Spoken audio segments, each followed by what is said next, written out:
सो hey guys, हम लोग वापस आ चुके हैं एक ब्रांड न्यू अनबॉक्सिंग वीडियो के साथ। और आज हमारे पास जो स्मार्टफोन है उसका नाम है सैमसंग गैलेक्सी A16 5G। अब ये स्मार्टफोन दोस्तों काफी ज्यादा अच्छा है क्योंकि इसका जो लुक है वो अप्रोक्सीमेटली A35 जैसा इसमें लुक दिया गया है। तो हम लोग इस फोन को अनबॉक्स करने वाले हैं और देखने वाले हैं कि अपने को बॉक्स के अंदर क्या क्या मिलता है और फोन कैसा है। इसका कैमरा टेस्ट करेंगे, गेमिंग टेस्ट करेंगे खास करके, और आपको ये भी पता होगा मैं कि आपने ये फोन क्यों बाय करना चाहिए, वो भी 2024। तो अगर आपने अभी तक इस वीडियो को लाइक नहीं किया है तो वीडियो को जरूर लाइक कर देना, चैनल को जरूर सब्सक्राइब कर देना। And hey guys, this is Pradyuman Singh Rajput and you are watching zero gravity. तो फाइनली गाइस, अभी हम लोग करने वाले हैं इसका अनबॉक्सिंग। लेकिन आप देख सकते हो यहाँ से सील पहले से खुला हुआ है क्योंकि आजकल पता नहीं चलता है फ़ोन वोन के अंदर अगर ईट वीट आ गई तो। लेकिन कोई बात नहीं, इसको हमने खाली बस एक बार ऐसे ओपन किया था। इसके अंदर फ़ोन ज़रूर है, तो अभी इसको हम ओपन करते हैं और देखते हैं कि भाई अरे भाई बहुत डेंजर बॉक्स है। ओके ओके, सो ये तो रहा पहले हमारे पास डिवाइस, और डिवाइस को हम रख देते हैं थोड़ी देर के लिए साइड में। देखते हैं इसके अंदर और क्या क्या है। तो बॉक्स के अंदर मिल जाता है आपको सैमसंग का ये लोगो, यहाँ पे सिम इजेक्टेड टूल। अंदर क्या है देखते हैं। ओके, मैंने गलती से गलत साइड ओपन कर दिया। अंदर क्या है देखते हैं। तो अंदर आपको देखने को मिल जाता है एक USB Type-C to USB Type-C cable, और ये कुछ पेपर वर्क को नहीं पड़ता है। और इसके बाद पूरा बॉक्स दोस्तों खाली है, तो हम इसको रख देते हैं साइड में।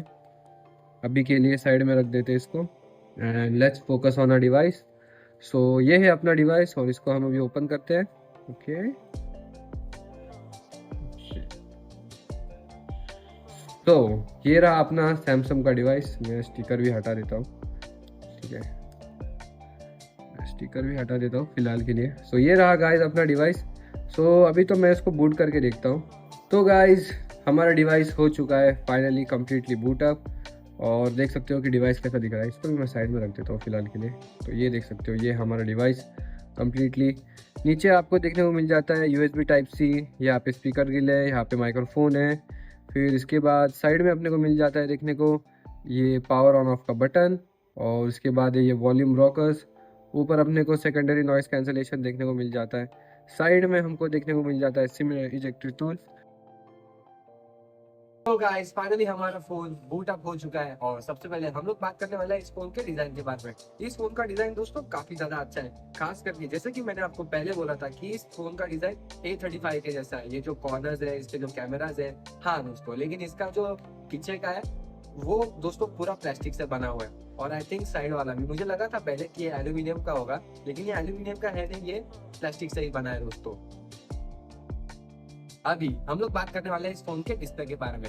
आपको सैमसंग के डिस्प्ले तो पता ही होंगे कि कितने ज्यादा अमेजिंग होते हैं, क्योंकि स्पेशली जो सैमसंग के डिस्प्ले होते हैं वो सुपर एमोलेड तो होते ही है, लेकिन इसके अंदर जो ब्लैक्स होते हैं और जो कलर्स जो दिखते हैं वाइब्रेंट दिखते हैं काफी, और ब्लैक्स ही दिखते हैं इस फोन में। तो इसके अंदर आपको देखने को मिल जाता है 16.91 सेंटीमीटर का सुपर एमोलेड डिस्प्ले, वो भी 90 हर्ट्ज के रिफ्रेश रेट के साथ। हाँ दोस्तों, मैं बात ये मानता हूँ कि 120 हर्ट्ज रिफ्रेश रेट का जमाना चल रहा है और सैमसंग ने इस फोन में अपने को दिया है 90 हर्ट्ज का रिफ्रेश रेट। ये बात दोस्तों मेरे स्पेशली काफी ज्यादा बुरी लगी है। इस फोन में अगर 120 हर्ट्ज का रिफ्रेश रेट होता तो काफी ज्यादा अच्छी बात होती थी, लेकिन 90 हर्ट्ज का रिफ्रेश रेट भी दोस्तों चल जाता है। तो अभी हम लोग करने वाले हैं सैमसंग A16 का वेट टेस्ट, और देखते हैं कि ये कितना वेट करता है। पकड़ने में तो दोस्तों काफ़ी ज़्यादा लाइट लग रहा है, लेकिन मुझे इसका वेट टेस्ट करके देखना है।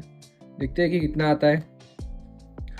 191 ग्राम्स। इट्स क्वाइट हैवी दोस्तों। ये फ़ोन हैवी तो है लेकिन लगता नहीं है हाथ में पकड़ने के बाद। तो इस फोन के अंदर आपको देखने को मिल जाता है IP54 का वाटर रेटिंग। अब जिनको पता नहीं है IP54 का वाटर रेटिंग क्या होता है, IP54 के वाटर रेटिंग में दोस्तों आप इस फोन के ऊपर कहीं से भी पानी डालो, ठीक है, तो भी ये फोन आराम से इसको हैंडल कर लेगा। अभी देख सकते हो कि स्क्रीन ऑन किया है मैंने, ठीक है। स्क्रीन ऑन करने के बाद अभी मैं उसके ऊपर पानी डालूंगा।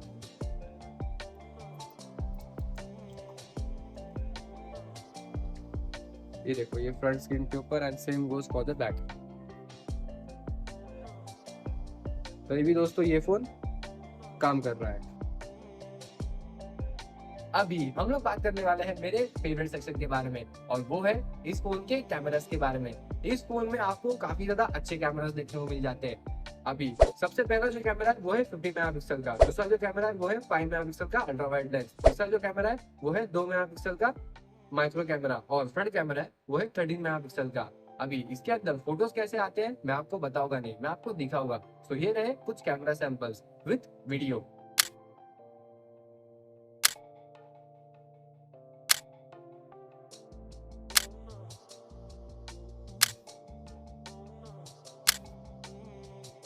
तो गाइस ये है इसका फ्रंट कैमरा, वो है 1080 30 fps। मैं यूजुअली बाहर शूट करता हूँ, लेकिन अभी रात ज़्यादा हो गई है, टाइम ज़्यादा हो गया है, 8 बज रहे 8 बज रहे हैं। तो ये है इसका फ्रंट कैमरे से रिकॉर्डिंग। लेकिन मैं एक चीज़ नोटिस कर रहा हूँ, जो पीछे की दीवार है वो कुछ ज़्यादा ही वाइट दिख रही है। और जैसे कि आप देख सकते हो ये इसका फ्रंट कैमरा। अब फ्रंट कैमरे में आपको कोई 60 fps का ऑप्शन नहीं मिलता है, फ्रंट कैमरे में सिर्फ आपको फुल HD 30 fps का ऑप्शन मिलता है। देखो दोस्तों, ये है इसका बैक कैमरा, देख सकते हो। तो मुझे एक चीज़ पसंद नहीं आई, एक तो मेरे को समझी नहीं कि इसके अंदर आपको कोई 4K का ऑप्शन नहीं देखने मिलता, आपको HD 30 fps देखने को मिल जाता है, फुल HD भी आपको 30 fps देखने को मिल जाता है। लेकिन दोस्तों ना ही 4K का ऑप्शन है इसमें और ना ही 60 fps फुल HD का ऑप्शन है।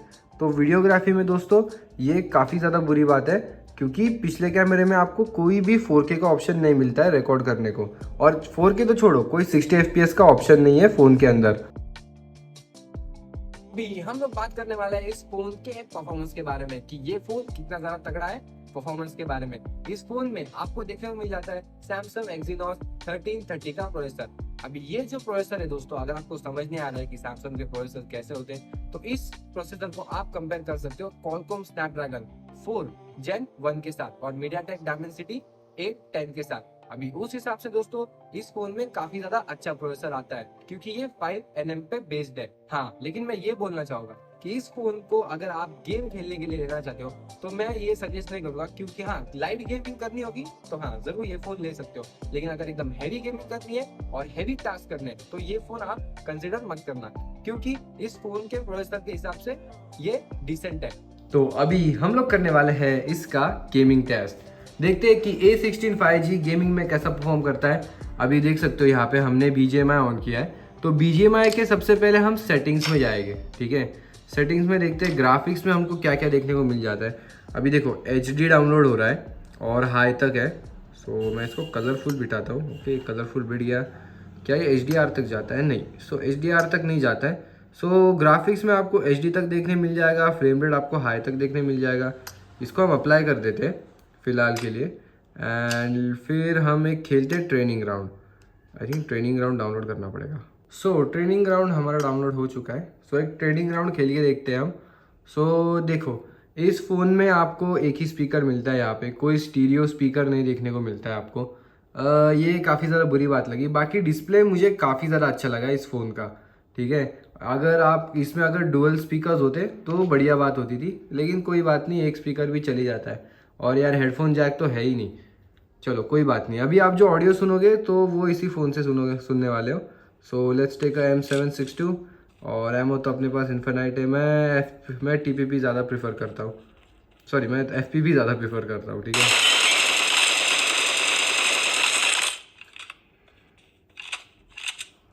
ये रहा इसके हेड पे एंटर,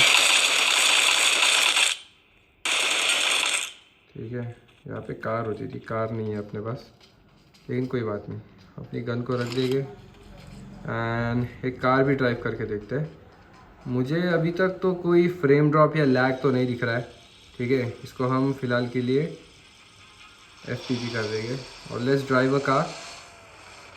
गाइस अगर आपको मेरे वीडियो पसंद आते हैं तो मैं इंसिस्ट करूँगा कि आप ज़रूर एक कमेंट करते जाओ और बताओ कि मैं क्या इम्प्रूव कर सकता हूँ, और ज़रूर एक लाइक हमेशा कर देना, ठीक है। सो हमारे वीडियोस जो होते हैं वो पूरे इन डिटेल्ड होते हैं, इन डिटेल रिव्यू में हम वीडियोस बनाते हैं, ठीक है। तो देखो ये हो गया कार ड्राइव करके हमारा। मूविंग ऑन गाइस, तो बैटरी लाइफ, बैटरी में आपको काफी ज्यादा अच्छी बैटरी देखने को मिल जाती है। 5000 mAh की आपको बड़ी बैटरी देखने को मिल जाती है। और इस फोन का जो प्रोसेसर है ये आपकी बैटरी को काफी ज्यादा लंबे देर तक चला सकता है अगर आप लाइट यूजेस करते हो तो। हाँ, थोड़ा हैवी भी यूजेस करोगे तो बस 1-2 घंटे का फर्क पड़ेगा, ज्यादा कुछ नहीं। हाँ, और मुझे एक और बात बुरी लगी कि बॉक्स के अंदर आपको चार्जर देखने को नहीं मिलता है। वो तो आजकल देखने को मिलता ही नहीं है वैसे भी, लेकिन आपको चार्जर अलग से लेना पड़ेगा। हाँ, लेकिन ये फास्ट चार्जिंग भी सपोर्ट करता है। अब बात करते हैं कुछ एक्स्ट्रास की। इस फोन के अंदर आपको देखने को मिल जाता है Android 14, ठीक है, और इसके अंदर जो UI है वो है सैमसंग का खुद का 6.1 UI का वर्जन है इसके अंदर। अभी हम लोग बात करने वाले हैं कि ये स्मार्टफोन आपने क्यों बाय करना चाहिए। अभी दोस्तों मैं बोलूंगा कि ये स्मार्टफोन आपने क्यों बाय करना चाहिए, जो स्पेशली जो सैमसंग लवर्स है। अगर आप पहले से सैमसंग के फोन यूज करते हो और आपको पता है कि सैमसंग के फोन कैसे होते हैं, तो मैं एक बात बोलना चाहूंगा कि ये फोन के अंदर आपको सिक्योरिटी के जो अपडेट्स है वो आपको 2030 तक मिलेंगे। मतलब 2030 तक आपको इसके अंदर सिक्योरिटी अपडेट्स मिलने वाले हैं। 3 या 4 साल के आपको एंड्रॉइड अपडेट देखने को मिल जाएंगे। मेरे पास एक फोन था जिसका नाम था सैमसंग गैलेक्सी M51। उस फोन के अंदर दोस्तों बैटरी लाइफ काफी ज्यादा अच्छी थी। हाँ, वो एक बात है कि वो फोन अभी मैंने सेल कर दिया है, लेकिन वो फोन दोस्तों काफी ज्यादा ब्रिलियंट था, क्योंकि सैमसंग के फोन आपको पता ही है कि काफी लॉन्ग लास्टिंग होते हैं। अगर आप मार्केट में जा रहे हो और अगर कोई आप डिसेंट फोन देख रहे हो, अगर आपका कुछ ज्यादा काम नहीं है, आपको ज्यादा गेमिंग भी नहीं करनी है, आपको अगर नॉर्मल टास्क करने हैं, तो इसका जो प्रोसेसर है 1330 की स्पेशली, वो दोस्तों ये सब चीजें आराम से हैंडल कर देगा। और प्लस दोस्तों सैमसंग ब्रांड है, तो आपको फिक्र करने की कोई जरूरत नहीं है। तो ये था मेरा पूरा review about Samsung Galaxy A16 5G smartphone. आपको ये स्मार्टफोन कैसा लगा मुझे कमेंट करके जरूर बताना। हाँ, और मुझे ये भी बताना कि अगर आप मार्केट में जा रहे हो, स्पेशली ऑफलाइन मार्केट में जा रहे हो, तो आप ये फोन खरीदोगे या नहीं। अगर आपको वीडियो पसंद आया तो वीडियो को जरूर लाइक करना, चैनल को जरूर सब्सक्राइब करना, और मिलते रहेगा आपसे ऐसे अमेजिंग वीडियोस में। टिल देन के लिए बाय गाइस।